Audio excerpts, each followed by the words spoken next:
But eventually something happened. There's always this event that comes along. Yeah.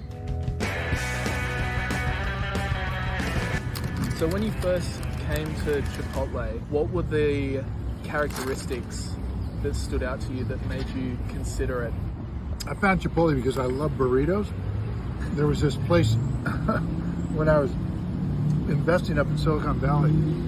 There was this place not far from Next headquarters where we were doing software for the Next computer with Steve Jobs. Yeah.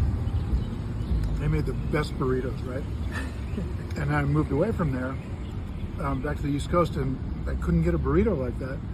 Went into a Chipotle. Somebody told me about it. You got to try this place, and got this gigantic burrito. Right? It's enormous. Right? And you can make it the way that they made it at that little place in California. They had the best numbers. I mean, no debt, fabulous product, fabulous return on invested capital, amazing cash flow, run by the founder, which I always love. And I thought, wow, let's dive into this. And of course, they were 3 times more expensive than we wanted to pay.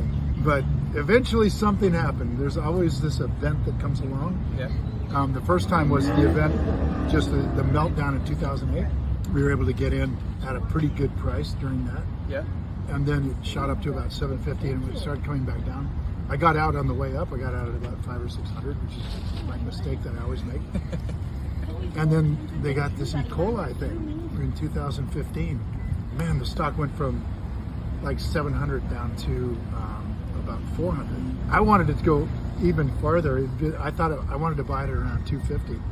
Bill Ackman was buying it heavily at 400. And I'm a big fan of his. So I really was looking at it and was just like, God, it's just a little too expensive. And then it went to 500. I went, I missed it. And then they got norovirus in some restaurant. All right. And the press didn't seem to distinguish between something that happens all the time and something that happens rarely. Yeah. And so the stock dropped down to 250. And we're like, yes, we bought in there. So that's the company event, is wait for the next outbreak of something. In the restaurant industry, that's what sends something happens. Yeah.